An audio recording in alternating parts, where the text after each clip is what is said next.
अब हम एक बहुत ही इंटरेस्टिंग सॉफ्टवेयर को स्टडी करने जा रहे हैं और इस सॉफ्टवेयर की जेनेरिक और बेसिक इन्फॉर्मेशन तो मैं आपको बताऊंगा इस सेशन में भी और अगले चंद सेशंस में भी। लेकिन इसको अपने तौर के ऊपर आपने मास्टर करना है, क्योंकि सॉफ्टवेयर को I can guess and I can foresee कि you will be using it a lot.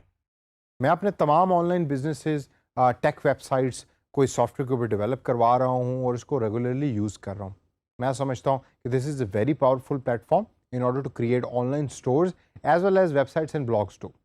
तो आइए चलते हैं wix.com के ऊपर और देखते हैं इस सेशन में कि जेनेरिकली अकाउंट कैसे क्रिएट किया जाता है। Even though it's a very simple process, लेकिन हम में से उन भाइयों और बहनों के लिए कि जिनके लिए ये प्रोसेस थोड़ा सा डिफिकल्ट है, आइए देखते हैं कि अकाउंट कैसे क्रिएट होता है।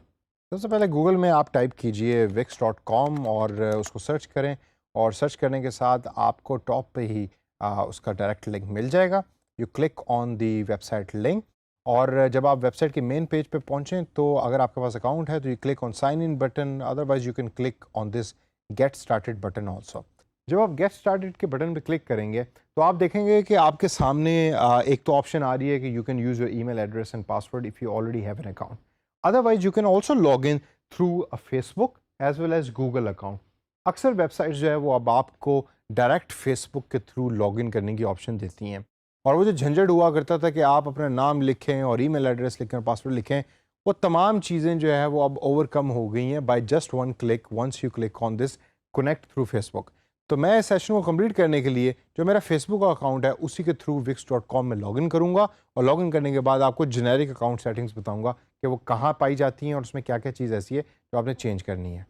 कंटिन्यू विद फेसबुक के बटन पे क्लिक करें और अगर आपने अपने कंप्यूटर पे या लैपटॉप पे ऑलरेडी फेसबुक को लॉगिन किया हुआ है तो आपसे वो दोबारा कोई इन्फॉर्मेशन नहीं मांगेगा और आपको मेन पेज जो विक्स का है उसके ऊपर लैंड कर देगा। लेकिन अगर आपका फेसबुक लॉग्ड इन नहीं है तो then it will ask you for email address as well as the password of the Facebook and that's how you will log in on wix.com। जब आप मेन पेज पे आ गए हैं तो यहाँ आपके सामने कोई बहुत ज़्यादा इन्फॉर्मेशन फिक्स प्रोवाइड अभी फ़िलहाल नहीं कर रहा। इसके ऊपर यहाँ आपने जो वेबसाइट्स पहले क्रिएट की हैं वो आ रही हैं, अपग्रेड टू प्रीमियम का एक बटन आ रहा है। ये वो वेबसाइट्स हैं कि जो मैंने अपने तौर के ऊपर as an example time pass करने के लिए बनाई थी, और जैसे जैसे आप भी डिफरेंट वेबसाइट्स बनाएंगे तो वो भी यहाँ अपीयर हो रही होंगी अलॉन्ग विद द एड्रेस, कि जो उसका एड्रेस बाय डिफ़ॉल्ट विक्स उसको एलोकेट करता है अनटिल अनलेस कि आपने उसके साथ कोई डोमेन जो है वो एसोसिएट की हुई हो।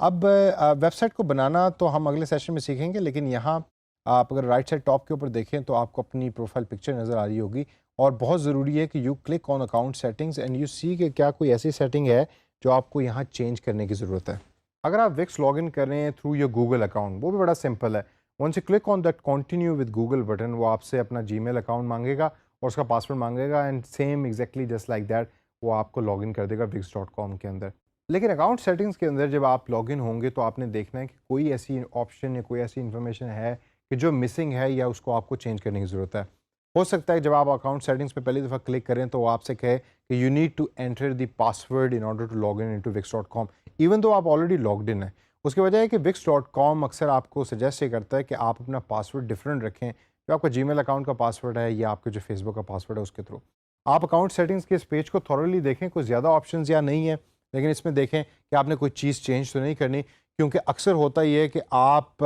एग्जाम्पल के लिए या आप सीखने के लिए अकाउंट बनाते हैं और इवेंचुअली आप उसके ऊपर वेबसाइट बना लेते हैं और फिर चलते चलते चलते वही आपका मेन अकाउंट बन जाता है और उसके ऊपर चूंकि इन्फॉर्मेशन आपने प्रॉपर्ली एंटर नहीं की हुई तो वो आगे जाके आपके लिए सरदर्द बन जाती है। तो इस मेन पेज को, अकाउंट सेटिंग के पेज को और दूसरी जो ऑप्शंस हैं उसको अपने तौर पे सर्च कीजिए और देखिए कि क्या कोई ऐसी चीज़ है कि जिसमें आपको इन्फॉर्मेशन डालने की ज़रूरत है। wix.com एक बहुत ही आसान प्लेटफॉर्म है और आगे चल के हम अगले सेशंस में देखेंगे भी कि कैसे on few clicks you can create your website.